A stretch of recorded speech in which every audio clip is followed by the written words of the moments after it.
Welcome to the latest episode of the Wind Down Rewind, where we rewind the latest in entertainment and pop culture news. Thank you for joining us. I'm Eddie. And I'm Tammy. You were supposed to pick up on my excitement.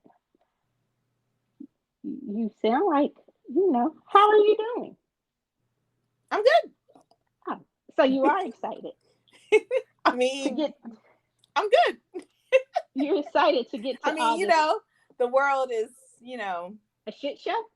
Yeah, not just us though, because everybody's going down. Britain, Russia, China, like everybody's just going crazy.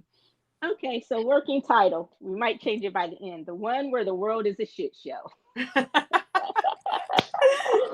Right on the fly. Right on the fly. So I want to get started with a rest in peace to the legendary actor James Caan.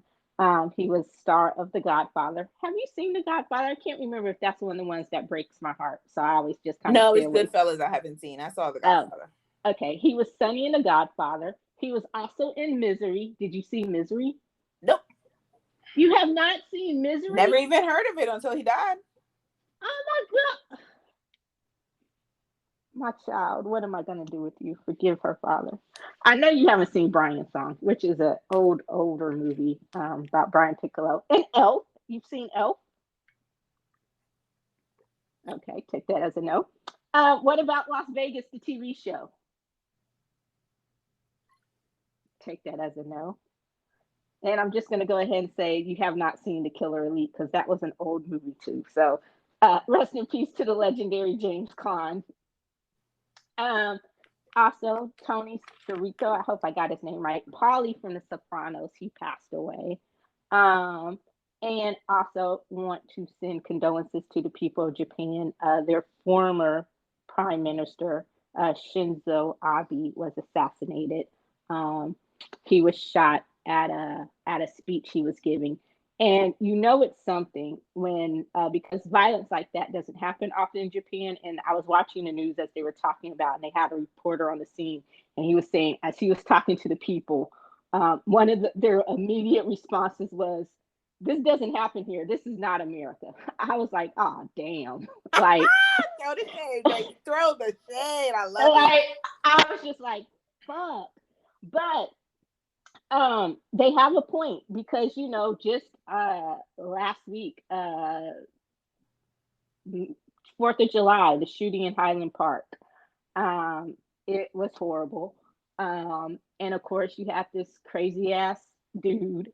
And I guess the point I'm getting at here is it was another mass shooting, and we're getting to the point where now it becomes we're just waiting to the other one, to the next one. It's not a point of it's not a point of when it's going to happen. It's not a point of if it's going to happen again. It's just a matter of when and where the next one is going to be. That's where the fuck we are, and that is sad. That is truly sad, especially for us to be where we're supposed to be, where we like to consider ourselves to be on this global stage. But so you have this shooting, and this guy leads police on a manhunt for at least 24 hours. He's in the wind. And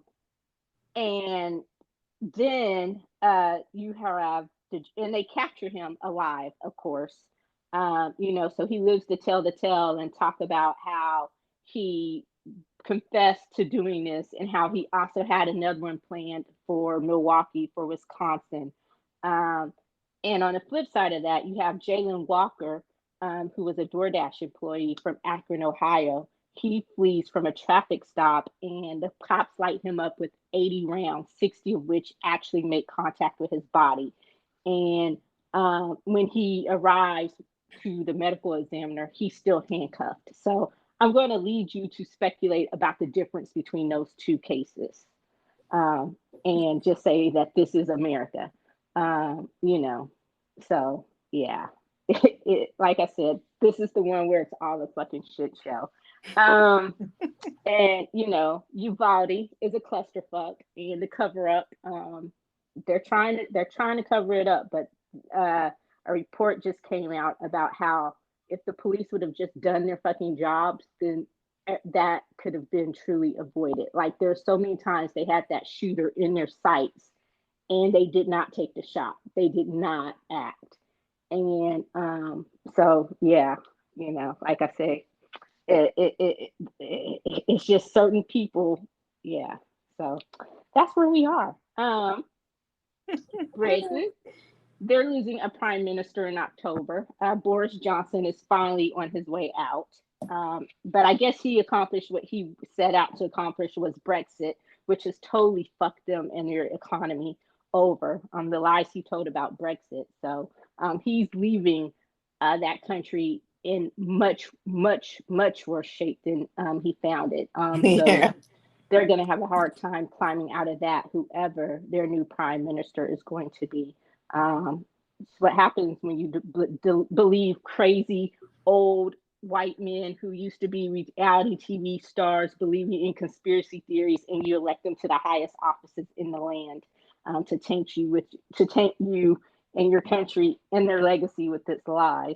That's what you leave in the wake of that. Um, so got anything else to add to that international news? Goodbye, Boris. You're not gonna miss Boris. I have friends who live in England, and they were completely against him. One of them is originally from Spain. So Brexit, like, just kind of scared her because, she has kids. She's married to a British guy. But just the whole idea of like just kicking out all the foreigners who aren't real British. And then, I have other friends who've grown up in Britain, and it's just crazy how he still has so much support, because people don't realize we live in a democracy where we elect our leaders. That's not necessarily how Great Britain works. You have like certain members that are elected because they have so many prime ministers underneath the main one. And then from there, those people are the ones who ultimately vote on who is going to lead the country and be in control of the country. And so just kind of Boris Johnson kind of like taught me that. Like, I'd never really paid attention to how their elections work and how their government works. I know more now about British government than I did before he went into office. So I guess, that's a plus. Yeah. And that's the scary thing, I guess, this whole what we're going through here in the United States about this whole um I guess our identity crisis, I will call it, about who we are as a country, where we stand politically. It's not something, especially for democracies, it's not something that's just happening here. It's happening everywhere. And this whole conservative movement where white men think that they are on the decline, and I keep forgetting. I always have it on the tip of my tongue, but it's so where they think they're being erased. I always have the term on the tip of my tongue. Then by the time we start filming, or taping, I always get a brain fart because it's so stupid. But that whole thing is happening throughout Europe. It's happening here. Even though Macron won in France, the French Parliament, got more conservative. So some of his power base has been shipped away at. So it's just continuing to go on and on and on. And then, of course, we have Russia. Um, Brittany Griner, she wrote President Biden a letter, making a plea that she doesn't want to necessarily die there, that she doesn't want to be trapped there. He reached out to her family. I believe they're working with the State Department. So a few days later, after she wrote that, she actually ended up pleading guilty. And it goes back to what I was talking about. I think one of the times we talked about, I just keep saying the more I hear about this story, the more I'm led to believe that she is being held as a political prisoner. And I believe that. They're saying that what she was caught with, the amount of hashish oil or cannabis oil that was in the vape cartridges, normally would get anyone else, whether they're a foreigner or someone in Russia, a slap on the wrist, maybe 2 months if they wanted to pursue it, maybe 2 months suspension, maybe a fine, but it's something really, really minor that they don't usually pursue these cases, especially under drug trafficking laws. So, and the person that they're thinking that they're going to try to trade her with, the person that they want out of the United States, his name is Victor Bout, aka the Merchant of Death. And basically, he's an arms dealer that made it a habit or made it a business of selling weapons to people who wanted to use those weapons of destruction against the U.S. So that's who they want to trade a WNBA basketball player for, is someone as dangerous and deadly as the Merchant of Death. So should they? Um, I don't know, because there's some other people that are in Russia as well that they think that they might try to add into that. Um, she doesn't need to be there, so it's a political, it's a high political stakes game when I think about who they want for. But should she have to stay, especially when you know that she's being used as a political pawn? Should she be that type of collateral damage? No. What about you? What do you think? There's necessary evils in the world. And unfortunately, I'm going to give a realistic viewpoint and say that based on what America has internationally always stood for, I don't know if it'll benefit America to negotiate with that, to send a terrorist back into the world whose main goal has been to attack us and what we stand for around the world. So, yep. I mean, it's a horrible thing, and I wish that if they could do it without releasing the guy that you said is up in the negotiations, I'd be like, go for it. But at the same time, you're going to be releasing somebody whose main goal for Russia is to help Russia break us down and destroy us. And is it necessarily worth it? Like, it's a political nightmare. I mean, it's a PR nightmare, but I don't know. I don't think I'm necessarily on one side or the other.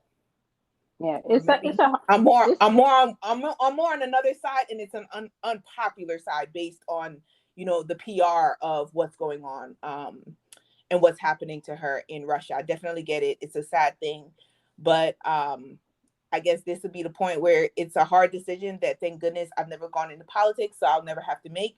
But that's a hard decision, and it's not always the decision that the American people want. Yeah.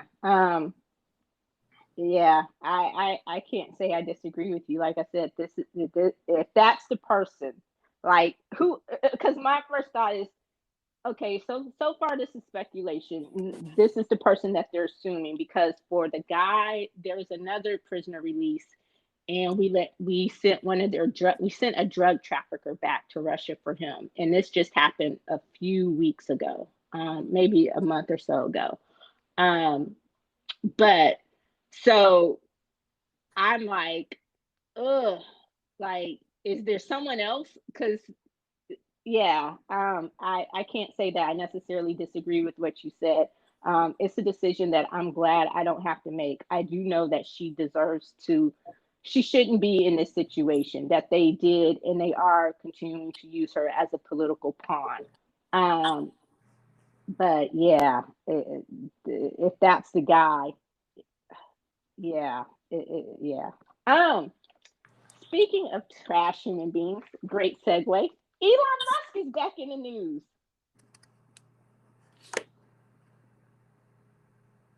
You don't care about Elon Musk? No, and you know that when you brought him up, so go for it. I love when you just go completely silent on me, like dead air sells so well. But okay, so do you want the good, the bad, or the ugly with Elon? I don't want any of it. Can we go on to another story? Like, it's Elon Musk. Like, who cares? Well, this part you do have to talk about. Well, okay, not the part that he had twins with. Give me the bad, the good, and the evil. Okay, so the bad. He's procreated again. God bless the twins with the Tesla Zect. He had secret twins last year. He's Nick Cannon's hero. So Nick Cannon's going on 8 kids. Elon Musk has 10. I didn't realize he had quite that many, but yeah. So the bad and the evil part is probably one and the same. He's pulling out of the Tesla, not the Tesla. He's pulling out a Twitter deal, which surprises no one. If you've been paying attention to his stalling tactics about finalizing the deal.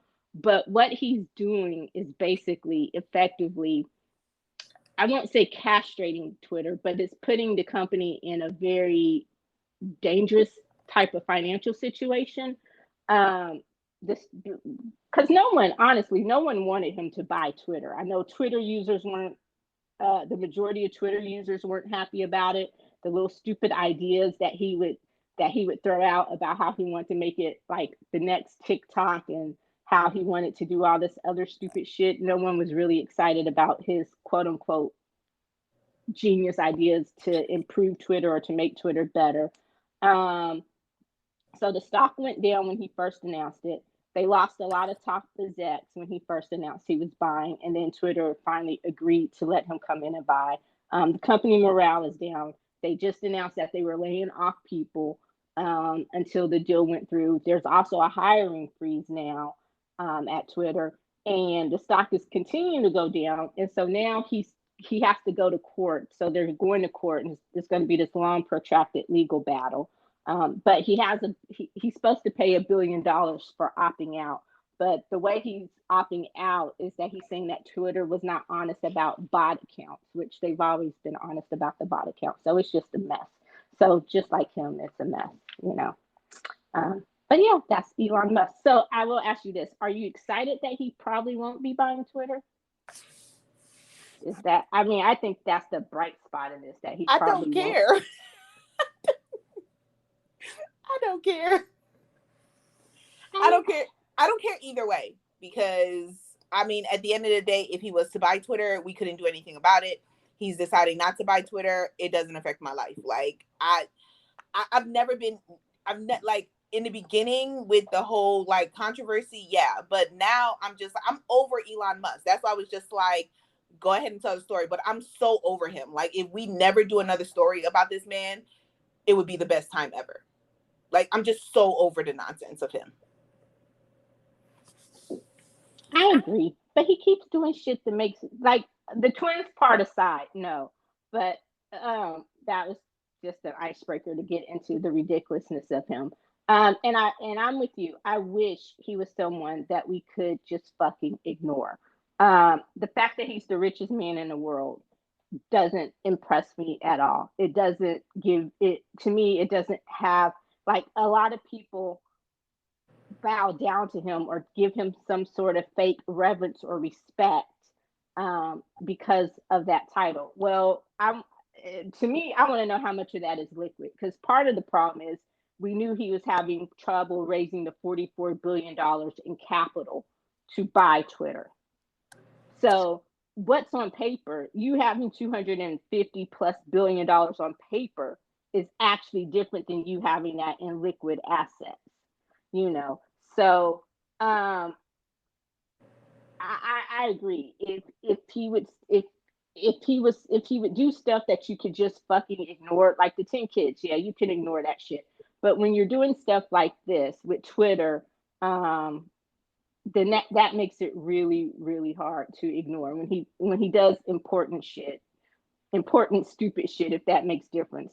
Yeah, but just general stories. And I guess a good thing is Tesla has announced that they are, by the end of the year, they are going to open up their charging stations to non-Tesla vehicles, which is a big deal, because before he had been really, really reluctant to do that. But I guess when you realize that Tesla is no longer the number one EV vehicle in the world, then you're going to have to, when other manufacturers and car companies have started making their own EV vehicles, which are becoming more popular than yours, then yeah, you will have to kind of share some of that technology. So I guess that is a good thing.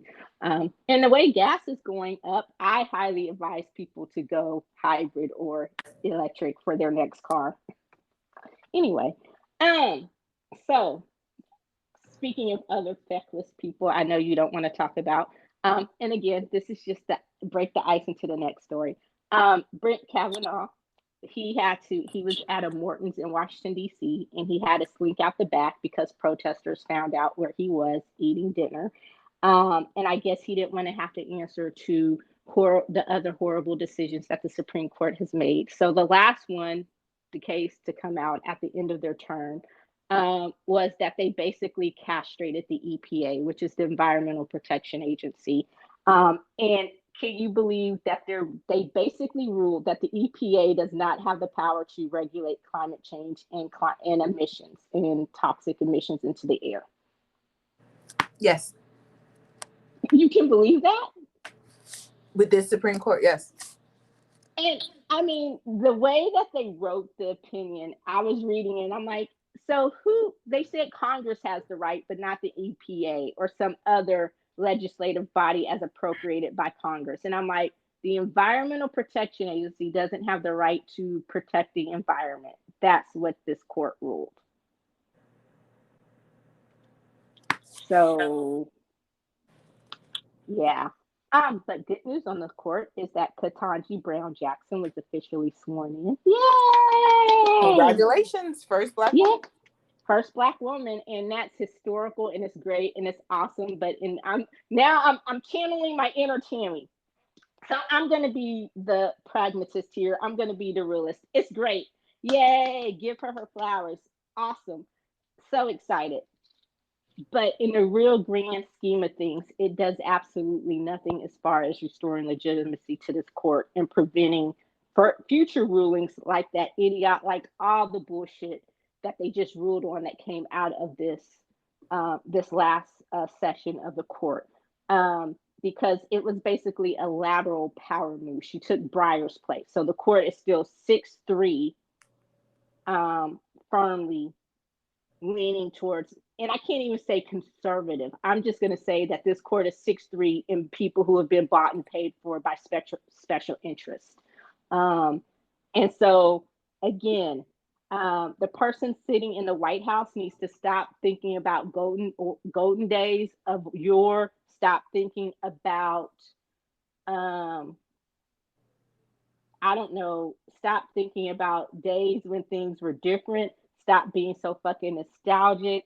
I don't know if he's waiting to try to get through the midterms before he does something, but if you've already decided pretty much, and I think it's pretty much decided that he's not running in 2024, then go down swinging. You got 4 years to come in and fix this shit. And at this point, I have no idea what the fuck he's doing. Like, none. And yeah, Who are you so talking about? the person in the White House.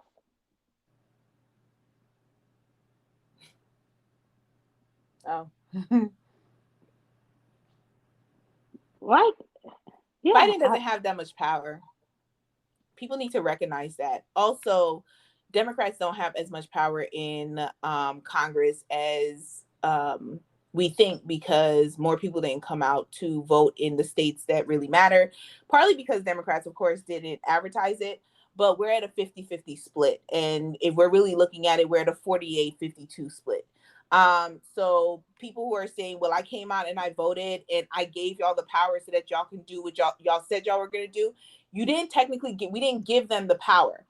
We gave them an equal seating, but ultimately we didn't give them the power that they needed in order to do what we have been telling them to do, because they don't have the majority. It's not a majority. They have a deciding vote with the VP.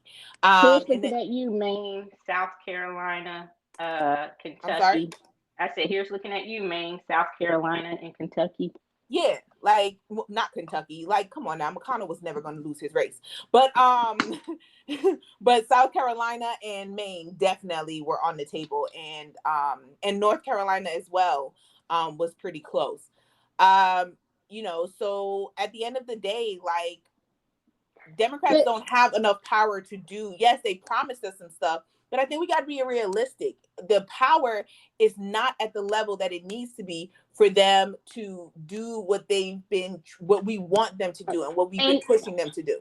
that's what I'm saying is I part of me wants to believe that the reason why he's slow walking it that at this point he's trying to be strategic considering that this is a midterm year and see how the midterms turn out before he does anything that's going to, I don't know, be too controversial, upset people. I don't know. Or I'll say drastic, or before he makes any big political moves.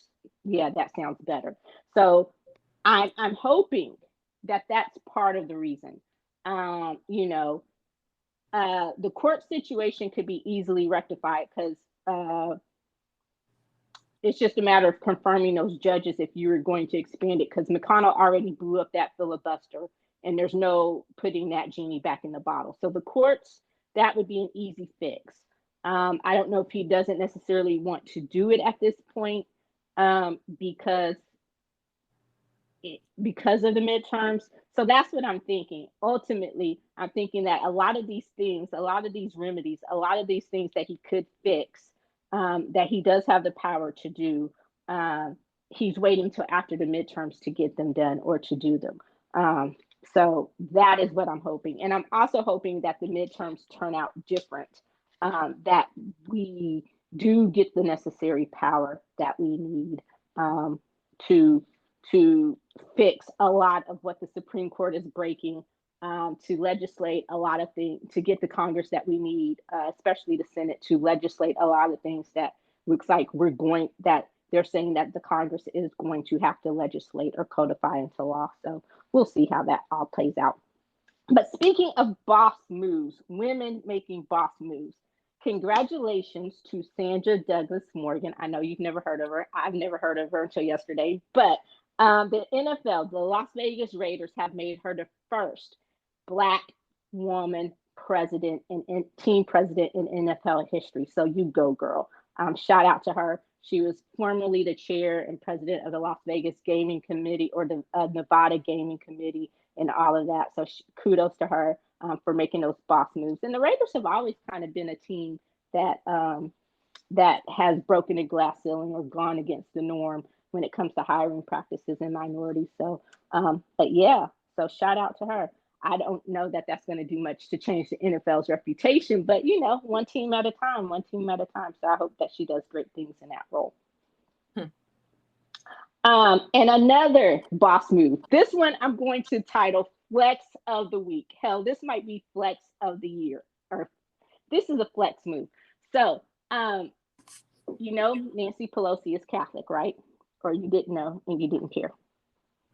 I didn't care.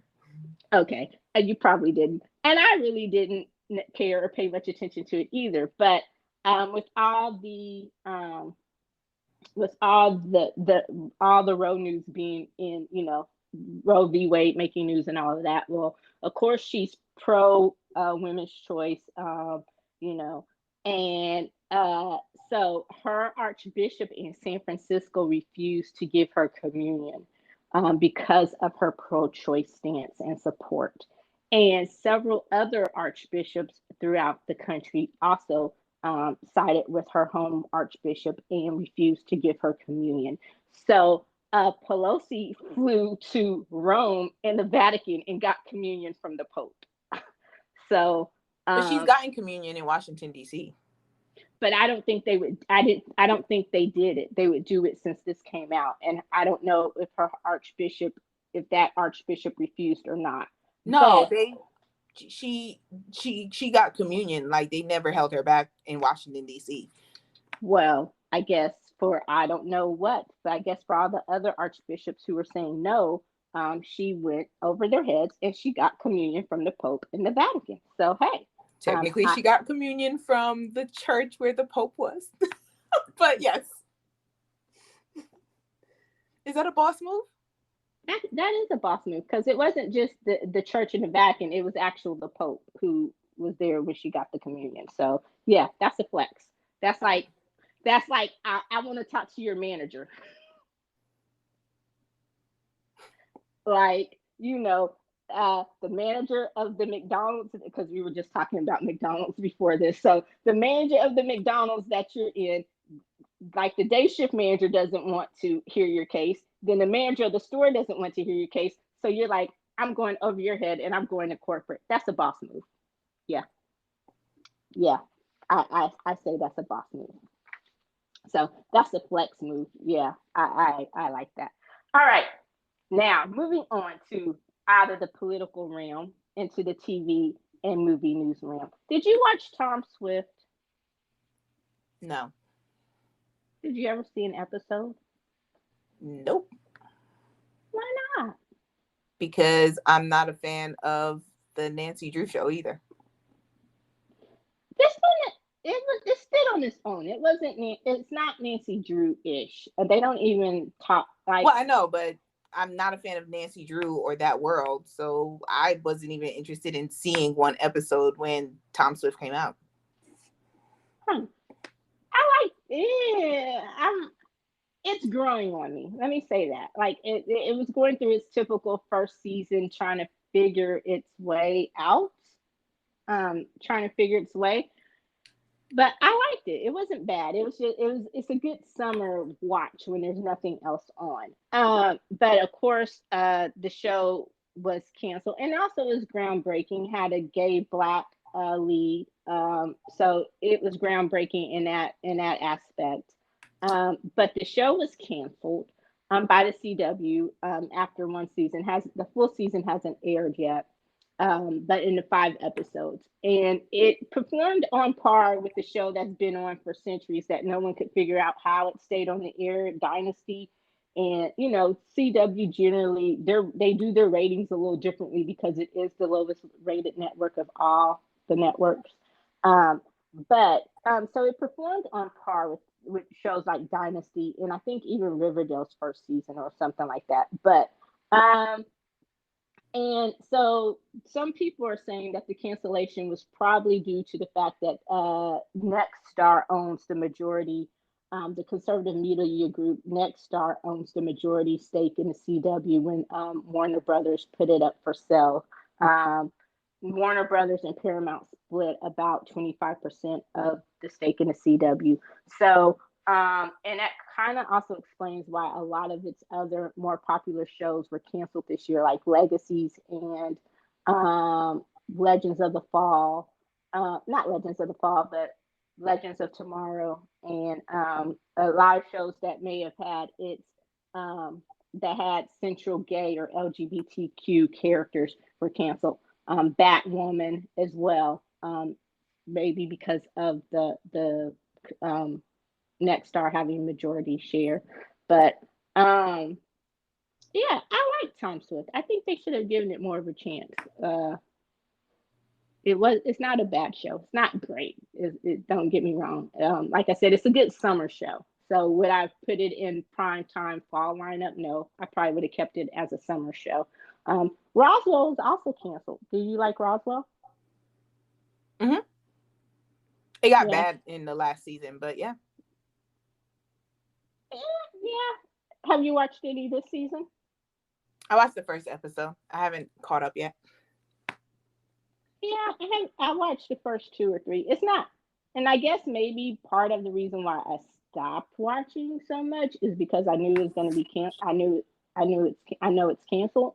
So, but I will catch up on it because I want to see how it ends. But yeah, so that's sad. But also look for the CW to get more conservative and trend towards an older audience with Nexstar taking over. We will see how that goes and what happens with that. Okay, here's a big question. So we're gonna play Who Should. We're gonna play the game of Who Should. With people recasting roles that some actors have, I will say, gracefully aged out of, or actors are not playing anymore. Last time I think we talked about who should be the Flash, just due to Ezra Miller going off the rails. But now I have a question for you. Who should be the next Wolverine? Elton John. Elton John. Yeah. Benny and the Jets, the singer, Elton John. No, the guy who played Elton John. Oh, Taron Egerton? So I am also in the minority in the fact that I was not a fan of the character of Wolverine. The more popular he became, the less the lower he went down on my list of superheroes that I liked. But I did see the article and I'm like, give it a chance. You never know. Hugh Jackman became huge because of Wolverine.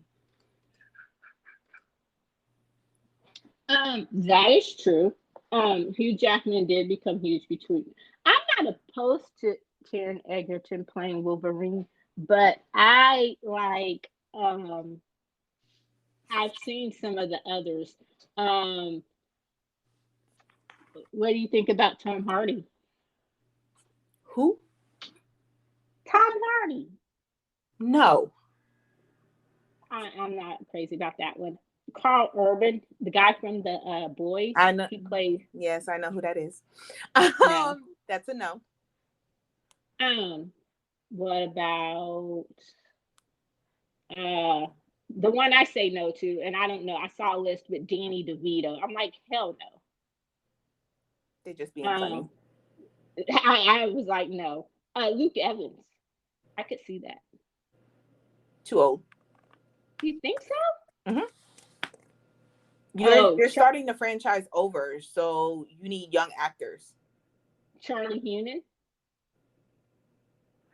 He would be great at it, but I'll be honest, I don't think he'd do it. I like that. Now, I loved Logan. I thought Logan was great. I love the fact of Daphne King taking over the role. The little girl who is like his daughter. I would love that. Like, and that's where I thought that they were going if they were going to do um, continue on the series. I thought that they were so I wouldn't mind that. I think that would be interesting um, to see her take over. I thought she was great in that role. Um, did you like Logan? No, hated it. Okay. What about Scott Eastwood? Nope. I'm not big on Scott Eastwood too, but they said he did a really great audition tape or something for it. So um, I don't body wise and looks. I think he would have it because he is a handsome man. I will give it to him. Scott Eastwood is he's a piece of cake. He's cute. He's and the body I could see him bulking out to be. His acting chops. He's not a great actor. He's eye candy, but he doesn't have the acting to me. So that's my opinion on that. What about Daniel Radcliffe? Could you see Harry Potter as Wolverine? Nope. Okay. John Barenthal? Nope. Why not? Because he's too old. I agree with you on that. I think he would be too old. I don't know who Richard Armitage is. At this list I'm looking at, he's just somebody from the Hobbit movies, which I will admit I've never watched the Hobbit movies. He's too old. Richard Madden. Huh? Maybe. He got the look. I love Keanu, but I'm gonna go. I know Keanu has said that he would love to do a DC or Marvel character. I forgot the one they said he would be perfect as. I don't necessarily see he has that hairy thing down, like when he has that full beard, unkempt. I don't want to say Keanu is too old, but I don't necessarily know that I see him as Logan because he's still kicking ass as John Wick and everything else. But I don't know if I see him in as Wolverine. I don't know. He's too old. Oscar Isaac. Nope. Jason Momoa. He's Aquaman. Why is he on the list? Scott Conn, the son of James Conn. No. He has the build. I don't necessarily know that I see him as Logan, but he does have the build as far as Wolverine goes. Here's an interesting one. John Boyega. No. He's not sexy enough. He's not sexy at all, actually. I disagree with you there. I think he could do it. I He's think he not could. sexy enough. I think he could do it. I think he could pull it off. I'm sure he can act it, but he can't pull off the sexy. Let's be honest. We gotta be realistic about this. No. he can't pull off the sexy. The women are not gonna look at him and be like, dang, that's a sexy Wolverine. They're never gonna do that. You don't know that. I think they could. I am a woman and knowing like the look of like Hugh Jackman, who he's gonna be compared to Hugh Jackman, you ain't even on the radar. There's like, sexier black men that can play Wolverine. I think he could do it. I would be interested to see. I think he could bulk up. He could get the bulk, and he does have a sexy quality to him. And that's the thing about an actor, is whether or not you can fit the role. So I would be interested. Can you name one role where he's showcased some sexiness? He hasn't played a role where he hasn't done anything where he's really had to be sexy. Well then that's a definite no. Because at least when Hugh Jackman was casted, you knew Hugh Jackman can do the sexy. Because we've been seeing it for years. He was just doing like 2-bit romantic comedies. But John Boyega, no. Like come on. Let's be realistic. No. I am being real. I could see him in a role. We're gonna agree to disagree on that one. I think that would be an interesting choice. We should take a poll. Is John Boyega sexy enough to play Wolverine? Okay, we'll add that poll to this episode. Because I'll tell you right now, I would so win that. We would add that poll to the thing. And it looks like a lot of people agree with you, because on this, he is probably the last on the list of trending down. Affleck, no. Justin Theroux, I could see Justin Theroux as a Wolverine. Justin Theroux. He was married to Jennifer Aniston.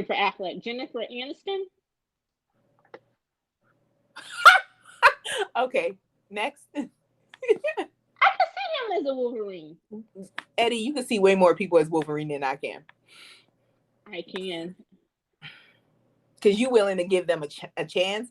I'm being realistic on who's gonna bring the sexy, who's gonna bring the money, and Andrew Lincoln. No, I don't see you bringing the women to the theater, because you ain't bringing the women to the theater now.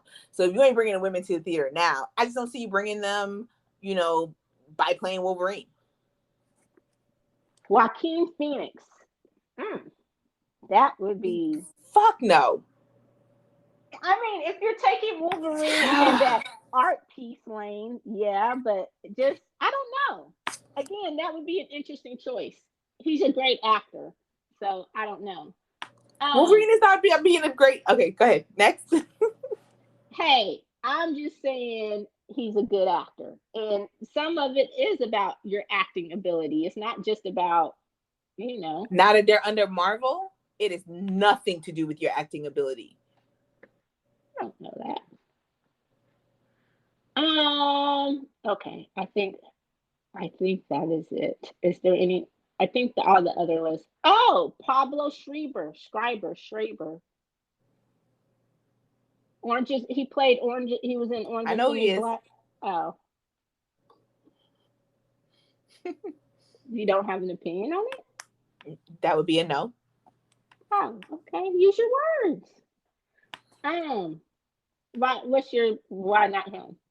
Ooh. Because he's not sexy enough. He's not cute. He has a creepy vibe. Oh, okay. Let's see.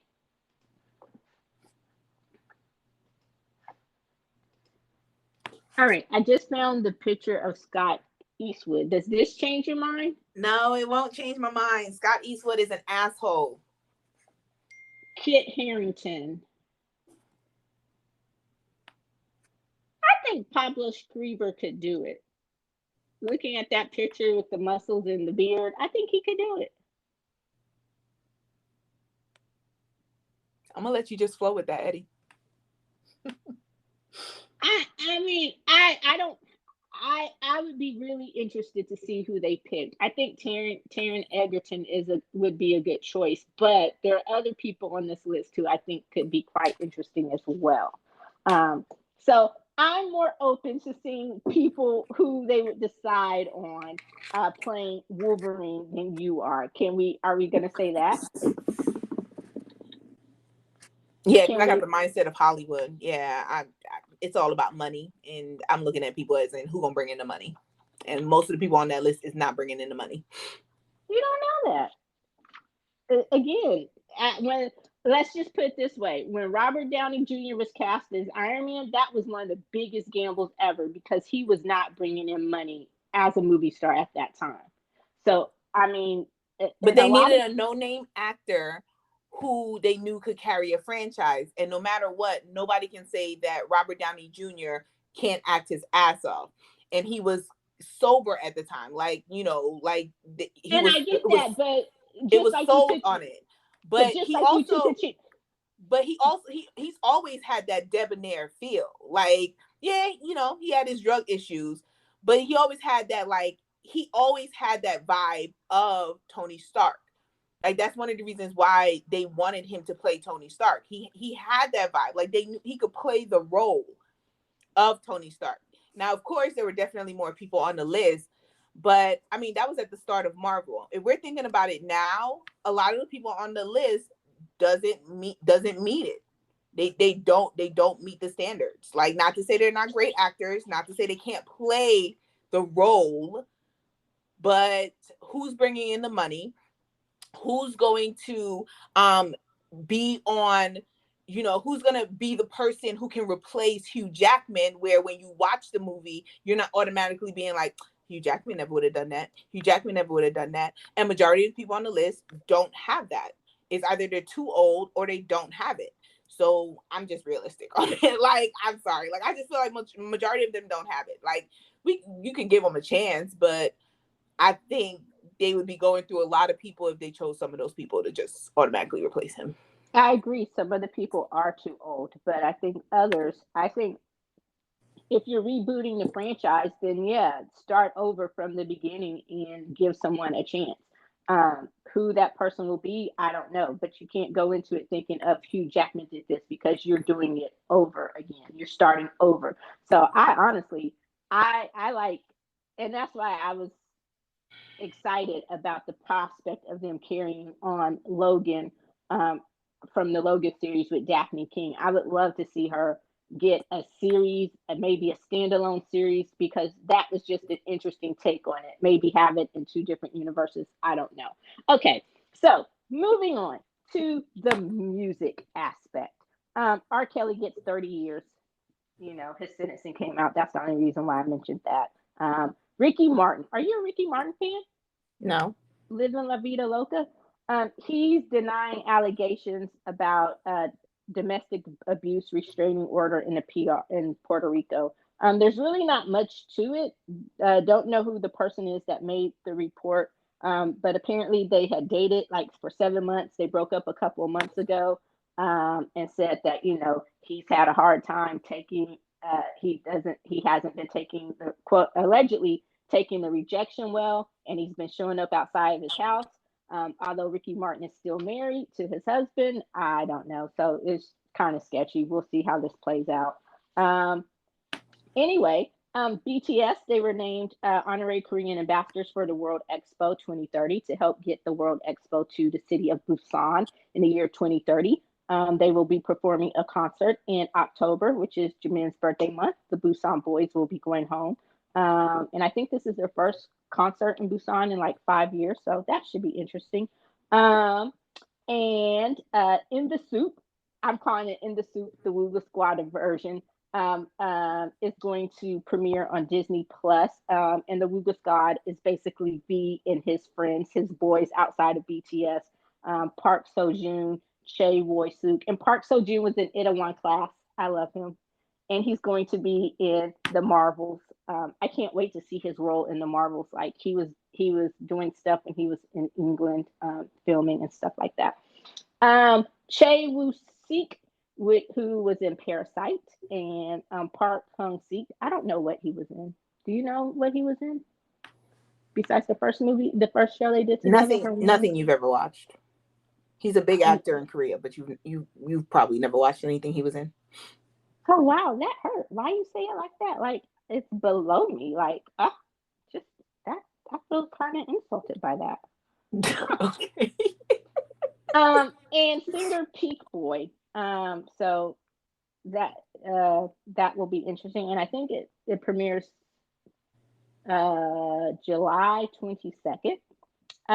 J Hope announced his track list for his album on the 15th. I'm really excited about his album. I think you've lost some of your excitement after More. No, I'm still very excited. He's one of my You favorite still members. okay? Um, Lizzo also drops on the 15th. Excited about that. Do you like Lizzo? Are you a Lizzo fan? Hit or miss. I'm excited to see what Lizzo is bringing us for her second album. Itzy also drops on the 15th. I'm excited about them, I guess, especially since they will be added to our K-pop review special. So I need to get excited, get my mind right about Itzy. And Blackpink. I think the world was waiting on this, and I kind of knew it was coming when Rolling Stone gave them a whole cover and a whole series issue and all of that. But Blackpink, their comeback, their album, August is the month of their comeback. And then it's going to be followed by a massive and epic world tour. They say it's the biggest world tour ever in K-pop girl band history or or K-pop history. So I'm excited to see, which probably leads me to believe that they are going to be on the road for at least a year. Like once the album comes out and they do their initial comeback promotions in Korea, I'm thinking that they're going to be on the road for like a better part of a year, just promoting it. And it's been a while since they've gone out, and they've only gotten more popular, even though they only released one album since, and that was their official album, the Yes. aptly titled Blackpink the album, which I still hate that title. I still think that's the dumbest title ever, the album. But yeah, so I'm interested to see what Blackpink has cooked up during their hiatus. And word on the street is that JB has found someone special. JB from Got7, my favorite.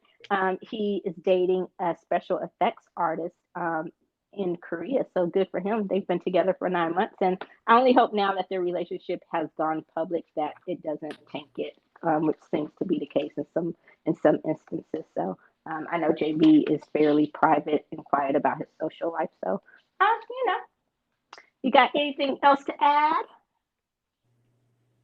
Anything else going on in the K-pops? No. Anything else going on in the world of news? Any story that we missed? Yeah. What? What's up? Nah, it's cool. We can do it for next time. No, What was it? no. We can do it for next time. We can close it. All right. Are you ready for this week's palate cleanser? Oh, you have one. Okay, go for it. I do. This one is not bad. It's not anything really exciting, but Subway is redesigning their menu. It's a true palate cleanser. My mind is on food for some reason. Do you still eat Subway? Yeah. I haven't been to Subway in a while, but they're redesigning their menu, basically streamlining it. And so I guess you can still order your own special sandwiches, but if it's not something specifically on the menu, because Subway's one of those places where you kind of go off menu anyway sometimes, and you just make up your own and you add different stuff to it. So I'm excited to see what the new streamlined menu is going to look like. And I know they redesigned or remodeled a lot of their restaurants too and their logos. So, Subway's doing big things, um, trying to, recovering from those Jared years. But that is my palate cleanser. No ketchup popsicles this week. Okay. Um, so that does it for this episode of the ReWine. Please be sure to listen, like, follow, and comment on Apple Podcasts, Google Podcasts, Spotify Podcasts, Amazon Podcasts, and iHeartRadio. You can also keep up to date on the latest in entertainment and pop culture news as well as other amazing kernels of pop culture goodness at the Popcorn Wine Down. The daily wine down has officially made its return. So if you want to know what's going on in the world of pop culture and entertainment from day to day, check us out at the popcornwinedown.com. That's it. That's the plug. Look at me sounding all professional. You Girl. got it in the bag right there. That's it. That's the plug. Pop, pop, pop, pop. Thank you as always. Until next time, I'm Eddie. And I'm Tammy. Bye. Peace.